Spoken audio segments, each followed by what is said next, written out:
Everyone. तो आज हम बात करेंगे वीकली करंट अफेयर की, जो हम हर सप्ताह में सैटरडे या संडे को देखते हैं। तो इसमें हम पूरे सप्ताह का करंट अफेयर देखते हैं और आज हम इसे पीपीटी के रूप में देखेंगे। तो आइए हम शुरू करते हैं हमारा करंट अफेयर। तो इसमें हम जैसे पहला क्वेश्चन देखें हमारा कि पहला क्वेश्चन क्या है। तो पहला क्वेश्चन है हमारा, अंतर्राष्ट्रीय बाघ दिवस कब मनाया जाता है। तो अंतर्राष्ट्रीय बाघ दिवस ये हर साल 29 जुलाई को पूरे देश भर में मनाया जाता है। चूंकि ये अंतर्राष्ट्रीय है तो पूरे ये विश्व स्तर पर मनाते हैं। और ये इसके हम उद्देश्यों की बात करें, सबसे पहले हम इसके उद्देश्यों की हम बात करें कि इस अंतर्राष्ट्रीय बाघ दिवस का उद्देश्य क्या होता है। तो इसका मुख्य उद्देश्य है कि जो वैश्विक स्तर पर बाघों के संरक्षण एवं जो लुप्त प्राय प्रजाति हैं, यानी लुप्त प्राय हो रही प्रजाति को बचाने के लिए जागरूकता फैलाना ही इस दिवस का मुख्य उद्देश्य होता है। इसे अंतर्राष्ट्रीय बाघ दिवस को हम विश्व बाघ दिवस एवं इसे हम विश्व बाघ दिवस एवं इसे हम ग्लोबल टाइगर डे के नाम से भी हम इसे जानते हैं। ग्लोबल टाइगर डे, इसे हम इन नामों से भी जानते हैं। अब हम नेक्स्ट हम बात करें कि जो WWF है, WWF एक संस्था है। इसके बारे में हम पहले थोड़ा सा इसकी रिपोर्ट्स की जो फैक्ट है उसको देख लेते हैं, फिर हम इसके बारे में भी बात करेंगे। तो जो WWF के विशेषज्ञ हैं उनके मुताबिक उन्होंने बोला है कि पिछले 100 सालों में दुनिया भर में लगभग 97% जंगली बाघों की आबादी कम हुई है। इसका मतलब हुआ कि पिछले 100 सालों में लगभग 97% बाघ की कमी हुई है पूरे दुनिया भर में। यानी कि एक सदी में पहले 1 लाख बाघ हुआ करते थे, लेकिन अब वर्तमान में इनकी संख्या लगभग 3000 के करीब पहुंच गई है। तो ये काफी चिंता का विषय बन जाता है। अब हम WWF की हम बात करें तो WWF का फुल फॉर्म होता है वर्ल्ड वाइल्ड लाइफ फंड।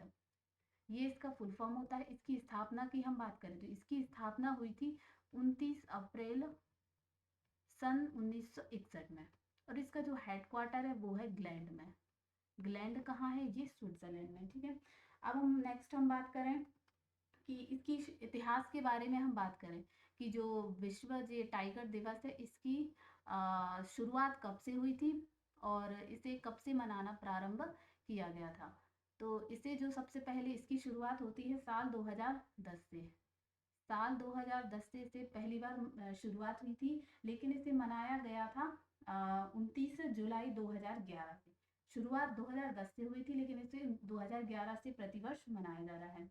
जब इसे रूस में saint saint Petersburg tiger summit में इसे मान्यता दी गई थी। रूस में इसे एक समिट हुई थी टाइगर समिट, उसमें इसे मान्यता दी गई थी। सभी इस बात से उस मतलब समिट में सभी इस बात से हैरान थे कि जब एक रिपोर्ट से पता चला था कि सभी बाघों में से 97% बाघ गायब हो रहे हैं। यानी कि वैश्विक परिदृश्य में सिर्फ 3900 यानी लगभग 4000 के करीब बाघ ही जीवित हैं। ठीक है। और इसी टाइगर समिट में बाघों की अधिक आबादी वाले 13 देशों ने भाग लिया था। उन्हीं 13 देशों ने लक्ष्य रखा था कि साल 2022 तक बाघों की संख्या को दोगुनी करने का इसमें लक्ष्य रखा गया था। हालांकि भारत ने इस लक्ष्य को 4 साल पहले यानी कि 2018 में ही प्राप्त कर लिया था, क्योंकि भारत है जो वो 2006 से भारत में राष्ट्रीय बाघ संरक्षण प्राधिकरण हर 4 साल में पूरे भारत में बाघों की आबादी की गिनती करता है। इसलिए भारत ने ये लक्ष्य पहले ही प्राप्त कर लिया था। और नेक्स्ट हम बात करें कि जो बाघ है उसको वैज्ञानिक नाम क्या है। तो आप लगभग हम सभी जानते होंगे कि बाघ का एक साइंटिफिक नेम भी है। बाघ को साइंटिफिक नेम है पैंथेरा टाइग्रिस। ये बाघ का साइंटिफिक नेम है। ठीक है, यानी कि वैज्ञानिक नाम। तो ये हो गया पूरा अंतरराष्ट्रीय बाघ दिवस के बारे में। नेक्स्ट अब हम बात करें, नेक्स्ट हमारा क्वेश्चन है कि हाल ही में प्रधानमंत्री मोदी को किस पुरस्कार से सम्मानित किया गया है। तो अभी हाल ही में प्रधानमंत्री मोदी जी को लोकमान्य तिलक राष्ट्रीय पुरस्कार से सम्मानित किया गया है। पीएम मोदी को 1 अगस्त को पुणे में लोकमान्य तिलक राष्ट्रीय पुरस्कार से सम्मानित किया गया है। और वह इस पुरस्कार से मिलने वाली जो राशि है उसको वो नमामि गंगे परियोजना में दान देने की उन्होंने घोषणा की है। ये जो पुरस्कार है वह है तिलक स्मारक ट्रस्ट, तिलक स्मारक ट्रस्ट की ओर से उन्हें ये अवार्ड दिया गया है। और जो तिलक स्मारक ट्रस्ट द्वारा गठित यह पुरस्कार हर साल स्वतंत्रता सेनानी बाल गंगाधर तिलक की पुण्यतिथि, यानी कि बाल गंगाधर तिलक की पुण्यतिथि है 1 अगस्त को, उनकी पुण्यतिथि पर 1 अगस्त को उनकी विरासत का सम्मान करने के लिए दिया जाता है। और यह पुरस्कार उन व्यक्तियों को दिया जाता है जिन्होंने देश की प्रगति में एवं उनके विकास में असाधारण काम किया हो। हम सभी जानते हैं कि अभी 1 अगस्त 2023 को बाल गंगाधर तिलक की 103वीं पुण्यतिथि मनाई गई, ठीक है। और उसकी हम कुछ रिपोर्ट्स की बात हम करें, जैसे पीटीआई की रिपोर्ट्स के मुताबिक पीएम मोदी इस पुरस्कार के 41वें प्राप्तकर्ता हैं, यानी कि प्रधानमंत्री जो मोदी हैं वह इस पुरस्कार के 41वें प्राप्तकर्ता हैं। और यह पुरस्कार जो है वह पूर्व राष्ट्रपति, जैसे हम राष्ट्रपति की बात करें कि किन किन राष्ट्रपति को मिल चुका है पूर्व वाले राष्ट्रपति में से, तो यह जो अवार्ड है पूर्व राष्ट्रपति में प्रणब मुखर्जी को मिला है, प्रणब मुखर्जी। नेक्स्ट मिला है ये अवार्ड शंकर दयाल शर्मा को, प्रधानमंत्री में इनको मिला है शंकर दयाल शर्मा, सॉरी मुख्यमंत्री में, ठीक है। नेक्स्ट अब हम बात करें प्रधानमंत्री में, तो प्रधानमंत्रियों में से ये अवार्ड मिला है पहले नंबर पर मनमोहन सिंह, दूसरा मिला है ये इंदिरा गांधी को भी मिला है ये अवार्ड, इंदिरा गांधी, और तीसरा ये अवार्ड मिला है अटल बिहारी वाजपेयी, अटल बिहारी वाजपेयी। और इसके साथ ही यह जो पुरस्कार है वह इंफोसिस के जो संस्थापक हैं एन नारायण मूर्ति,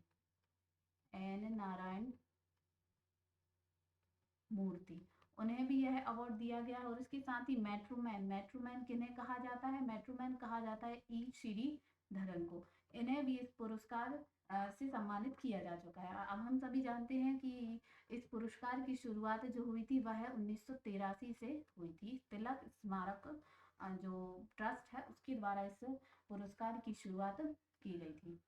नेक्स्ट क्वेश्चन की हम बात करें कि नेक्स्ट क्वेश्चन है हमारा जो कि 200 T20 अंतर्राष्ट्रीय मैच खेलने वाली दूसरी टीम कौन सी बनी है। तो अभी हाल ही में एक रिकॉर्ड बनाया है इंडिया टीम ने कि भारतीय क्रिकेट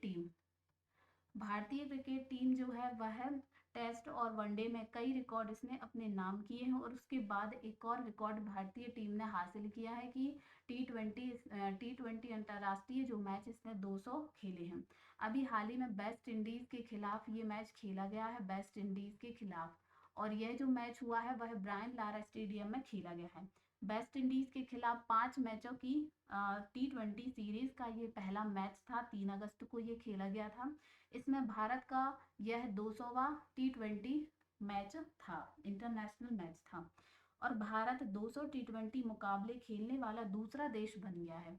ये भारत बना है दूसरा देश। तो हम पहले देश की बात करें कि T20 इंटरनेशनल में सबसे ज़्यादा मैच खेलने वाला देश है पाकिस्तान ने अभी तक 2023 यानी ये 3 अगस्त को खेला गया है, तो हम 2 अगस्त की हम बात करें तो 2 अगस्त 2023 तक पाकिस्तान ने कुल 223 मैच खेले थे T20 और भारत ने अब 200 खेल लिए हैं। टीम इंडिया ने अपना पहले मैच, अब हम T20 मैच की हम बात करें कि टीम इंडिया ने अपना पहला मैच कब खेला था, तो टीम इंडिया ने अपना पहला मैच खेला था साल 2006 में। टीम इंडिया ने अपना पहला मैच खेला था साल 2006 में, खेला था साउथ अफ्रीका के खिलाफ, यानी कि दक्षिण अफ्रीका के खिलाफ खेला था। और ये जो मैच था वह वीरेंद्र सहवाग की कप्तानी में खेला गया था और भारत इसमें 6 विकेट से जीता था। अब नेक्स्ट हम बात करें, नेक्स्ट क्वेश्चन है हमारा कि हाल ही में किस भारतीय उद्योगपति को पहला उद्योग रत्न अवार्ड मिलेगा।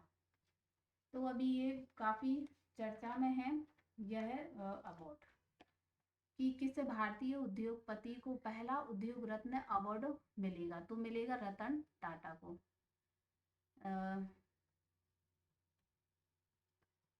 रतन टाटा को।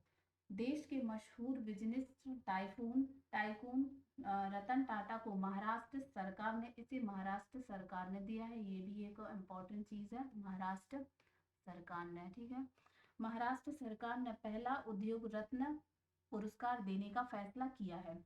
महाराष्ट्र जो सरकार है, महाराष्ट्र सरकार भूषण पुरस्कार की तर्ज पर जो राज्य का सर्वोच्च पुरस्कार है, जो प्रतिष्ठित लोगों को दिया जाता है, महाराष्ट्र सरकार ने इस वर्ष यानी इसी वर्ष इस पुरस्कार की शुरुआत हुई थी।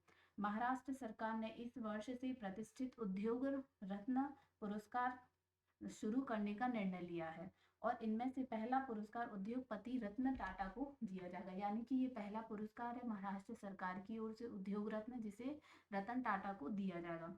और उद्योग रत्न के अलावा सरकार की ओर से ऐसे 3 अन्य पुरस्कार भी दिए जाएंगे। अब हम उन 3 अन्य पुरस्कार की बात करें कि वो क्या है। तो 3 अन्य पुरस्कार में पहला दिया जाएगा महिला उद्यमी को, दूसरा दिया जाएगा मराठी उद्यमी को और तीसरा पुरस्कार दिया जाएगा राज्य के युवा उद्यमी को। महाराष्ट्र सरकार इन 3 कैटेगरी में भी 3 नए पुरस्कार की शुरुआत करेगा। और हाल ही में हम सभी जानते हैं कि हाल ही में रतन टाटा को ऑस्ट्रेलिया का सर्वोच्च नागरिक सम्मान पुरस्कार भी दिया गया था। ऑस्ट्रेलिया का सर्वोच्च नागरिक सम्मान पुरस्कार। भारत ऑस्ट्रेलिया द्विपक्षीय संबंधों को मजबूत करने में रतन टाटा के प्रयासों के लिए उन्हें ऑस्ट्रेलिया का ऑर्डर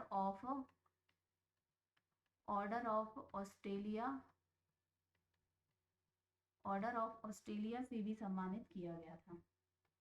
अब नेक्स्ट क्वेश्चन है हमारा, ट्विटर डेक का नाम बदल दिया गया है। अभी हाल ही में न्यूज़ में काफ़ी ये चल रहा है कि जो ट्विटर के ट्वीट डैग है, ये ट्विटर नहीं है, ये ट्वीट डैग का नाम बदल दिया गया है, तो कर दिया गया है एक्स प्रो। पिछले महीने ही एलन मस्क ने ट्विटर का नाम बदलकर एक्स किया था। ये पहले ट्विटर का लोगो हुआ करता था चिड़िया, अब ये लोगो चेंज होके हो गया है एक्स। तो पिछले महीने ही एलन मस्क ने ट्विटर का नाम बदलकर एक्स रख दिया था। कंपनी का नाम बदलने के साथ साथ मस्क ने लोगो और दफ्तरों के नाम भी बदल दिए थे। अब उन्होंने ट्वीट डेक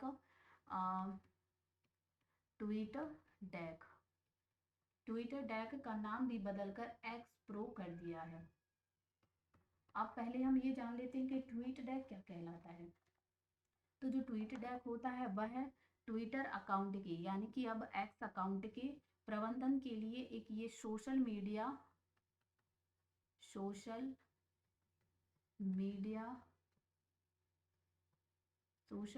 डैशबोर्ड एप्लीकेशन है। ये डैशबोर्ड एप्लीकेशन है। ये मतलब ये ट्विटर अकाउंट के प्रबंधन के लिए एक सोशल मीडिया डैशबोर्ड एप्लीकेशन, यानी कि इसके ज़रिए आप कई अकाउंट को एक ही समय पर मैनेज कर सकते हैं। साथ ही अपने कॉम्पिटिटर के अकाउंट पर भी एक ही स्क्रीन में नज़र रख सकते हैं। ये जो एप्लीकेशन होता है ये विशेषकर मीडिया कंपनियों, ये सभी को अवेलेबल नहीं होता, ये केवल मीडिया कंपनियों या फिर जो बिजनेस कंपनियां होती हैं उनको ही ये उपलब्ध होता है, क्योंकि दोनों को ही पल पल की अपडेट और अपने कॉम्पिटिटर पर नज़र रखनी होती है कि वह क्या कर रहे हैं। ट्वीट डेक यानी कि एक्स प्रो का इस्तेमाल केवल आप लैपटॉप पर ही कर सकते हैं, यानी कि ये केवल लैपटॉप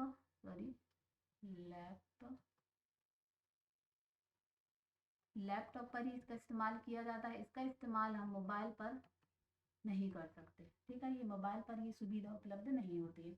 पिछले महीने ही एलन मस्क ने इस बात की भी घोषणा की थी कि जल्द ही ट्वीट डेक यूज करने वालों के लिए लोगों को एक्स ब्लू का सब्सक्रिप्शन भी लेना होगा। हालांकि अभी ये चीज़ जो है वह लागू नहीं हुई है।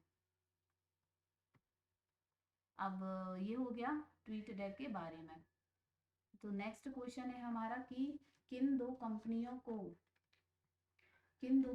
को नवरत्न और महारत्न कंपनी का दर्जा दिया गया है। अभी हाल ही में 2 कंपनियों की घोषणा की गई है कि किन 2 कंपनियों को नवरत्न और महारत्न कंपनी का दर्जा मिला है। तो अभी हाल ही में वित्त मंत्रालय की तो एक है ओएनजीसी, ओएनजीसी को मिला है नवरत्न कंपनी का दर्जा, और जो ऑयल इंडिया लिमिटेड है उसको मिला है महारत्न कंपनी का दर्जा। तो वित्त मंत्रालय की सिफारिश पर सरकारी तेल कंपनी ऑयल इंडिया लिमिटेड, यानी कि ये ऑयल इंडिया लिमिटेड को महारत्न कंपनी का दर्जा दिया गया है। और और इसके साथ ही जो ऑयल इंडिया लिमिटेड ये कंपनी है, यह देश की 13वीं नवरत्न कंपनी बन गई है। साथ ही ओएनजीसी जो है वह ओएनजीसी का फुल फॉर्म होता है तेल और प्राकृतिक गैस, यानी कि oil and natural gas company, और ये देश की 14वीं नवरत्न कंपनी बन गई है, देश की 14वीं नवरत्न कंपनी। अब हम इनके जो फैक्ट देखें, नवरत्न और महारत्न कंपनी क्या होती है।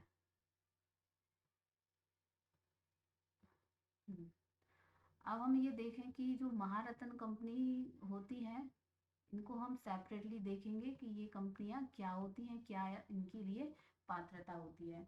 जो महारत्न कंपनी होती है, कुछ हम महारत्न कंपनी की बात करें, क्योंकि ये 13वीं है तो 12 अन्य महारत्न कंपनी होगी। तो उनमें से शामिल है एक भेल, जिसे हम BHEL भी बोलते हैं, भेल, गेल, ये महारत्न कंपनी है। सेल, BPCL यानी भारत पेट्रोलियम कॉरपोरेशन लिमिटेड, एक है कोल इंडिया लिमिटेड, COL, कोल इंडिया लिमिटेड। नेक्स्ट है HPCL, Hindustan petroleum corporation limited, ये इसका फुल फॉर्म है। नेक्स्ट है NTPC। ये सारी जो कंपनी, इसके अलावा और भी हैं, तो ये मुख्य हैं। ये जो कंपनी है वो है महारत्न कंपनी।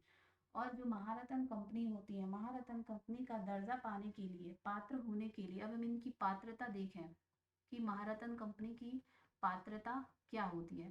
तो सबसे पहले नंबर पर आते हैं कि वो कंपनी, उसे नवरत्न का दर्जा प्राप्त हो। ठीक है, नवरत्न का दर्जा प्राप्त हो, पहली पात्रता ये होती है। दूसरी उसके लिए होता है कि उसका जो वार्षिक टर्नओवर है, वार्षिक जो टर्नओवर है, यानी कि एनुअल जो उसका टर्नओवर है, वह 25,000 करोड़ से अधिक होना चाहिए। और दूसरी इसकी शर्त होती है कि उसकी जो नेट वर्थ है, नेट वर्थ यानी कि जो उसकी वार्षिक शुद्ध संपत्ति है, वह उसकी 15,000 करोड़ से अधिक होनी चाहिए। और तीसरी इसकी शर्त होती है कि पिछले 3 साल के दौरान इसका औसत वार्षिक नेट प्रॉफिट यानी शुद्ध लाभ, 3 साल का जो प्रॉफिट है वह जो है वो 5,000 करोड़ से अधिक होना चाहिए। यदि कोई कंपनी ये 4 शर्तों को फुलफिल करता है तो उसे महारत्न कंपनी का दर्जा दे दिया जाता है। और जो महारत्न कंपनी का दर्जा मिलने से कंपनियों को भारत और विदेश दोनों जगह बड़े निवेश पर खुद निर्णय लेने में मदद मिलती है। अब हम बात करें अब नवरत्न कंपनी की। नवरत्न कंपनी के फैक्ट हम देखें कि क्या होते हैं। नवरत्न कंपनी की हम बात करें कि इनमें कौन कौन सी कंपनियां शामिल है, तो पहले नंबर पर आती है HAL यानी हिंदुस्तान एरोनॉटिक्स लिमिटेड। दूसरे नंबर पर आती है MTNL। तीसरे नंबर पर आती है नाल्को यानी कि national aluminium corporation company limited. चौथे नंबर पर आती है NBCC, और इसके अलावा और भी कंपनियां हैं। जो नवरत्न कंपनी होती है, इसके लिए पात्रता होती है कि उसे मिनी रत्न का दर्जा प्राप्त होनी चाहिए, क्योंकि कंपनियां 3 प्रकार की होती हैं। सबसे छोटी होती है मिनी रत्न, दूसरे नंबर पर नवरत्न, और तीसरे नंबर पर आती है महारत्न कंपनी। तो जो नवरत्न कंपनी, उसे पहले मिनी रत्न का दर्जा होना चाहिए। दूसरे नंबर पर आती है कि इसके साथ ही इनके बोर्ड में 4 स्वतंत्र निदेशक होना चाहिए, 4 स्वतंत्र निदेशक होना भी जरूरी होता है। इसके अलावा कंपनी की नेट वर्थ, नेट प्रॉफिट और कुल उत्पादन लागत जैसे कई मानकों में से 100 में से लगभग 60 अंक हासिल करना जरूरी होता है। और जो नवरत्न कंपनी का दर्जा मिलता है, उसका मतलब होता है कि कंपनी को निवेश, संयुक्त उद्यम स्थापित करने और अन्य वित्तीय निर्णय के मामले में अधिक स्वायत्तता मिलेगी। तो ये होती हैं नवरत्न कंपनी और महारत्न और नवरत्न कंपनियां। नेक्स्ट अब हम बात करें, नेक्स्ट क्वेश्चन है हमारा कि जो नेक्स्ट क्वेश्चन है कि हाल ही में आई रिपोर्ट्स के अनुसार भारत में बाघों की आबादी कितनी प्रतिशत की दर से बढ़ी है? तो इसका आंसर है 6.1% की दर से ये बढ़ी है। हाल ही में अंतर्राष्ट्रीय बाघ दिवस, इसके बारे में हमने अभी पहला क्वेश्चन ही देखा था, उसकी डिटेल्स भी हमने उसमें देखी थी, तो ये उसका दूसरा क्वेश्चन है। हाल ही में अंतर्राष्ट्रीय बाघ दिवस पर जारी नवीनतम आंकड़ों के अनुसार भारत में बाघों की संख्या 2018 में इसकी संख्या थी कुल 2967 से बढ़कर 2022 में इसकी संख्या हो गई है 3682। हमने अभी देखा था कि भारत जो है हर 4 साल में बाघों की गणना करती है, तो इसके पहले 2018 में की गई थी और अभी 2022 में की गई है, जो लगभग 6% यानी 6% की वार्षिक वृद्धि है ये जो है। अब इस रिपोर्ट्स की हम मुख्य बातें देखें कि इसकी जो मेन फैक्ट है वो है क्या है, मुख्य इम्पोर्टेंट फैक्ट, मुख्य बात है। तो इसमें जो पहली बात निकल कर सामने आती है वह है कि भारत अब दुनिया की लगभग 75% बाघ आबादी का घर बन गया है। इसका मतलब हुआ कि भारत जो दुनिया भर में जितने बाघ हैं उसके 75% बाघ हमारे भारत में ही है। दूसरी आती है कि इस गणना के अनुसार देश में बाघों की सर्वाधिक संख्या जो है वो है 785 बाघ, सॉरी 785 बाघ हैं पूरे देश में। इस गणना के अनुसार देश में 785 बाघ हैं, जो कि कहाँ है, सबसे ज्यादा बाघ है मध्य प्रदेश में यानी कि एमपी में। इसके बाद आता है कर्नाटक का स्थान। कर्नाटक में कुल 563 बाघ हैं। कर्नाटक में 563 बाघ यानी कि कर्नाटक दूसरे स्थान पर। तीसरे नंबर पर है यूके। यूके यानी उत्तराखंड। उत्तराखंड में 560 बाघ हैं। और उसके बाद महाराष्ट्र में 444, महाराष्ट्र में 444 बाघ हैं। इसके बाद नेक्स्ट है कि शिवालिक पहाड़ियों और गंगा के मैदानी इलाकों में बाघों की आबादी में उल्लेखनीय वृद्धि हुई है। नेक्स्ट डेटा के अनुसार अरुणाचल प्रदेश यानी कि अरुणाचल प्रदेश, कुछ राज्य हैं जहां बाघों की संख्या में गिरावट आई है। तो वो राज्य कौन कौन से? अरुणाचल प्रदेश है, उड़ीसा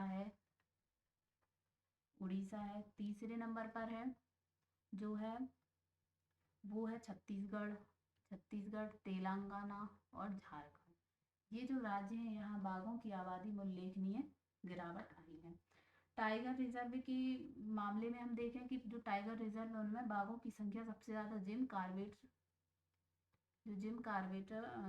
रिजर्व है वहाँ है सबसे ज्यादा बाघ, वहाँ कुल 260 बाघ है। ये था टाइगर मतलब बाघों की आबादी से रिलेटेड कुछ इंपॉर्टेंट फैक्ट। नेक्स्ट क्वेश्चन है हमारा, द वुमेन 100 टूर्नामेंट में द वुमेन 100 टूर्नामेंट में 500 रन बनाने वाली पहली खिलाड़ी बन गई है भारतीय खिलाड़ी स्मृति मंधाना। स्मृति मंधाना, इन्होंने अभी हाल ही में एक रिकॉर्ड बनाया है। इंग्लैंड में आयोजित होने वाली ये टूर्नामेंट इंग्लैंड में खेली जा रही थी। इंग्लैंड में द 100 वुमन टूर्नामेंट, ये टूर्नामेंट का नाम है, द वुमन 100 टूर्नामेंट खेली जा रही थी। इस टूर्नामेंट में स्मृति मंधाना ने अपने नाम एक बड़ा रिकॉर्ड किया है। उन्होंने इस टूर्नामेंट में 500 रन बनाने वाली वह पहली महिला खिलाड़ी बन गई हैं। इसके अलावा मौजूदा सीजन में उन्होंने पहला रन, पहला चौका, पहला छक्का, पहला अर्धशतक और इसके साथ ही पहला प्लेयर ऑफ द मैच भी उन्होंने अपने नाम किया है।